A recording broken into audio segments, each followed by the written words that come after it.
தமிழ்ஞான உறவுகளுக்கு வணக்கம். பாலகிருஷ்ணன் ஐஏஎஸ் அவர்களின் ஒரு பண்பாட்டின் பயணம், சிந்து முதல் வைகை வரை. அணிந்துரை. ஆட்சியாளராக குடிமைப் பணியை சிறப்புற செய்து கொண்டு ஆராய்ச்சிகள் பல மேற்கொண்டு ஆய்வு பணியிலும் பெரும் மாற்றங்களை, புதிய திசை வழிகளை உருவாக்கியவர்களின் மரபு நீண்டது. இந்தியாவில் ஆட்சி பணி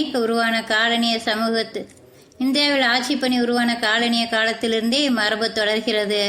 குறிப்பாக தமிழ் சமூகம், தமிழ் மொழி என்று நோக்கினால் இத்தகைய மரபில் எல்லீஸ், ஐராவத மகாதேவன் போன்றோரின் வரிசையில் இடம்பெறக்கூடியவர் திரு ஆர். பாலகிருஷ்ணன். தனது வாழ்வின் பெரும் பகுதியை தமிழின் வேர்களை தேடி அலைந்த இவர் 30 ஆண்டுகளுக்கு மேலாக செய்த ஆய்வின் பயனாக ஒரு பண்பாட்டின் பயணம், சிந்து முதல் வைகை வரை என்ற நூலை எழுதியுள்ளார். இந்திய துணைக்கண்டத்தின் வடமேற்கில் செலுத்திருந்த 5000 ஆண்டு பழமையான சிந்து வழி பண்பாடு குறித்து 1924ஆம் ஆண்டு உலகம் அறிந்து கொண்டது. அன்றிலிருந்து இன்று வரை சிந்து வழி பண்பாட்டின் மீதான ஆர்வம் குறையவே இல்லை. ஆய்வாளர்களையும் மக்களையும் தொடர்ந்து சிந்து வழி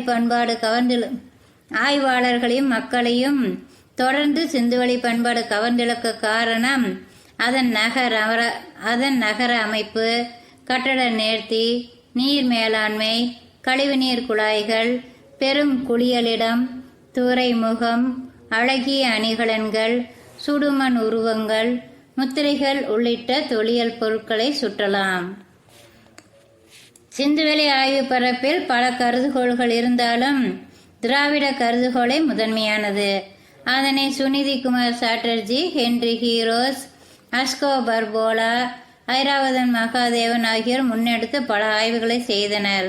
படித்தறிய முடியாத சிந்து வழி பொறிப்புகளை படிக்க தோல் திராவிட மொழியிலும் தமிழ் தொன்மத்திலும் உட்கூறுகள் உள்ளதை இவ்வாய்வாளர்கள் சுட்டிக்காட்டினர். அவர்களின் ஆய்வுகளை கடந்து இன்னும் ஒருபடி மேலே சென்றுள்ளது ஆர். பாலகிருஷ்ணன் எழுதிய இந்நூல்.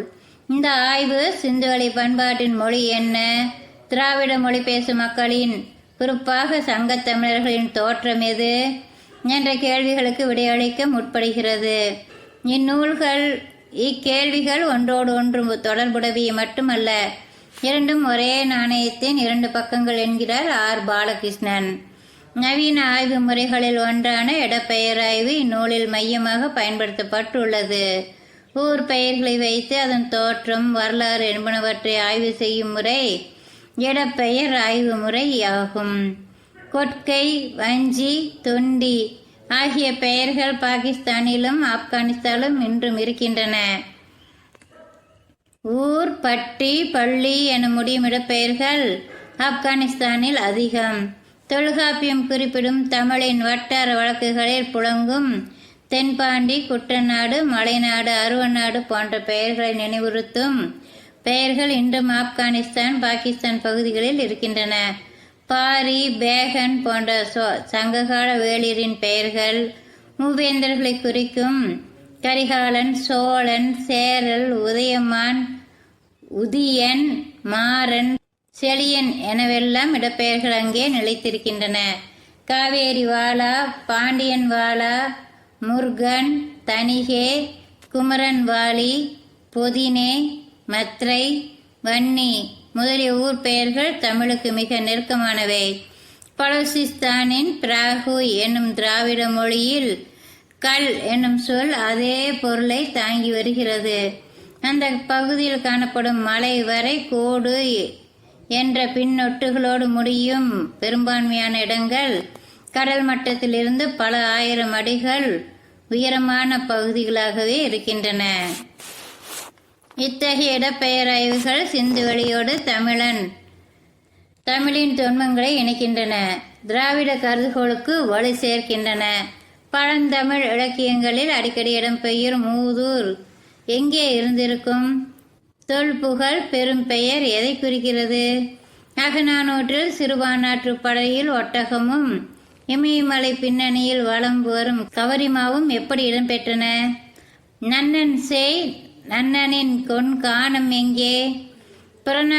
புறநானூற்று பாடல் உரைக்கும் 49 வழிமுறைக்கு முன் வேளிராண்ட துவரை எது?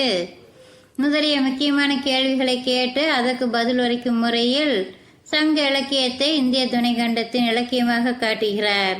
தமிழின் தொன்மை என்பது இந்திய துணைக்கண்டம் முழுவதும் பரவியிருப்பதாகவும் குறிப்பிடுகிறார். சங்ககால புலவர்களின் நுணுக்கமான விவரிப்புகளின் துணை கொண்டு சிதறிய விளக்கங்களுக்கெல்லாம் அழைத்து செல்கிறார் நூலாசிரியர்.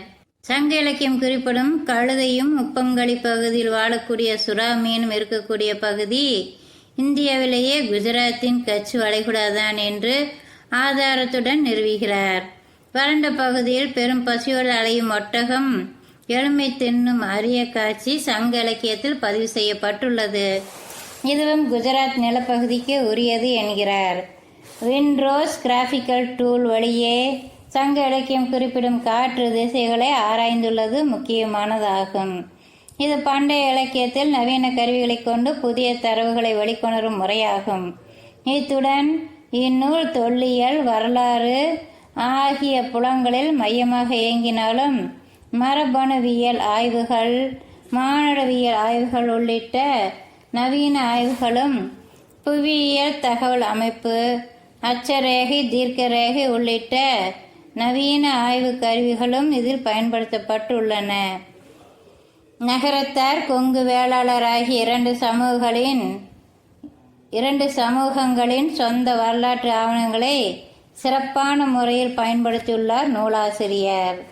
சங்க இலக்கியம் குறிப்பிடும் நன்னன் அரசாண்ட பொன்படு கொன்கானம், ஏழில் குன்றம் என்பவை மராட்டத்தில் உள்ள சப்தசிருங்கி என்னும் 7 மலைகள் என்கிறார்.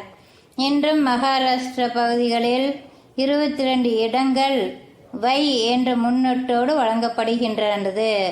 அத்தனை இடங்களும் ஏதாவது ஒரு நதி, குளம், கால்வாய் போன்ற நீர்நிலைகளின் கரைகளிலேயே அமைந்துள்ளன. மகாராஷ்டிர பகுதிகளில் 1800 ஆண்டுகளுக்கு முன்பு தொகுக்கப்பட்ட காக சத்தச-இ நூல் சங்க இலக்கியத்தின் தாக்கங்களை கொண்டதென பல சான்று வழி நிறுவியுள்ளார். இத்தகைய பல்வேறு வழிகளில் சிந்துவெளி பண்பாட்டு மக்கள் சங்ககால தமிழரின் மூதாதையர் என நிரூபிக்கும் வழியில் வலுவான ஆதாரங்களை முன்வைக்கிறார் பாலகிருஷ்ணன். சிந்துவெளியின் அழிவுக்கு பின் குஜராத், மராட்டியம் வழியாக தெற்கு நோக்கி பயணம் நிகழ்ந்திருக்க வேண்டும். அலையலையாக நிகழ்ந்த இடப்பெயர்வுகள் ஏற்கனவே பழந்தமிழ் பரப்பில் வசித்த மக்களுடன் இரண்டர கலந்திருக்க வேண்டும். சங்க இலக்கிய பாடல்களில் ஒரு சில ஆண்டுகளில் இயற்றப்பட்டு ஒரே நாளில் தொகுக்கப்பட்டவை அல்ல. இடப்பெயர்ந்து வந்த மக்களின் மீள் நினைவுகளே சங்க இலக்கியம் முழுவதும் விரைவி கிடக்கின்றன என்கிறார் பாலகிருஷ்ணன். சிந்துவெளி நாகரிகத்தில் பெரும்பான்மையாக காணப்படும் தாய் தெய்வ வழிபாடு ஆதிச்சநல்லூரில் தொடர்கிறது. நன்னி மரத்தின் முக்கியத்துவம் சிந்துவெளி தொடங்கி நாடெங்கும் பரவி நிறைந்திருக்கிறது. தூத்துக்குடி அருகே கொற்கையில் இன்றும் தொன்மையின் குறியீடாய் நிற்கிறது. சிந்துவெளி முகத்திரைகளில் காணப்படும் சேவற்சண்டை இந்தளூர் கல்வெட்டிலும் காணப்படுகிறது. வஹஞ்சதாராவின் திமிழ் கொண்ட காலை இன்னும் அலங்காநல்லூரில் வலம் வருகிறது. கீழடியில் கிடைத்த குறியீடுகள் சிந்துவெளி குறியீடுகளுடன் ஒத்துப்போகின்றன. திராவிட சிவப்பின் குறியீடுகள் சிந்துவெளியிலும் சேயோன், செம்மை என சங்க இலக்கியத்திலும் விளைகின்றன. சிந்துவெளி தொடங்கி தமிழகம் வரை கருப்பு சிவப்பு பானைத்திறம் தெளிவாக தெரிகிறது. இப்படி அடுக்கடுக்காக சான்றுகள் அணிவகுக்கும் போது சிந்துவெளி விட்ட இடமும் சங்க இலக்கியம் தொட்ட இடமும் என்று பாலகிருஷ்ணன் அடிக்கடி பொதுவெளியில் முன்னிறுத்தும் சொற்றொடரின் பொருள் புலனாகிறது. இத்துடன் சிந்துவெளி பண்பாட்டிற்கு உரிமை கொண்டாடும் தகுதி தமிழுக்கு அதிகம் என்பதை உறக்கச் சொல்லுகிறது இந்நூல்.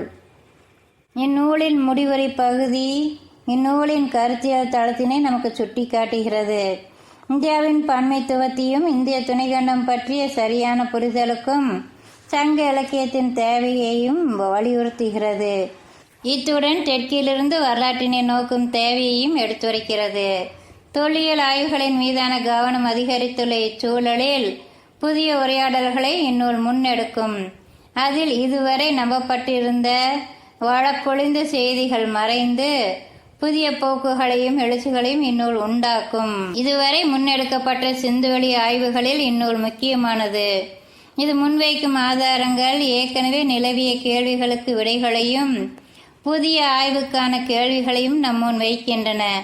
சிந்துவெளி மட்டுமல்லாது தமிழ் இலக்கியத்துக்குள்ளும் பல ஆய்வு தடங்களை சுட்டிக்காட்டுகிறது இந்நூல். ஆய்வாளர்களுக்கு மட்டுமல்லாது வரலாற்று ஆர்வலர்களும் பொதுமக்களும் பயன்பெறும் வகையில் இந்நூல் அமைந்துள்ளது. இத்தகைய பெரும் ஆய்வு நூலினை மிகச்சிறந்த முறையில் தயாரித்து வெளியிட்டுள்ளது ரோஜா முத்தையா ஆராய்ச்சி நூலகம். இந்நூலில் பயன்படுத்தப்பட்டுள்ள நிலவரைபடங்கள், விளக்கப்படங்கள், ஓவியங்கள் முதலியவை ஆய்வு களத்தில் புதிய அணுகுமுறைகளை வழங்குவதோடு கலை நேர்த்தியுடன் அமைந்துள்ளது. பல்துறை சான்றுகளின் வழி பல்வேறு புதிய செய்திகளை எடுத்துரைக்கும் இந்நூல் ஆய்வு முறையில் பலருக்கு வழிகாட்டியாகவும் இருக்கும். புதிய ஆய்வுகளுக்கு திறப்பாகவும் இருக்கும். த. உதயச்சந்திரன் இ.ஆ.பா. சென்னை, பிப்ரவரி 2023. மீண்டும் சந்திப்போம். நன்றி நண்பர்களே.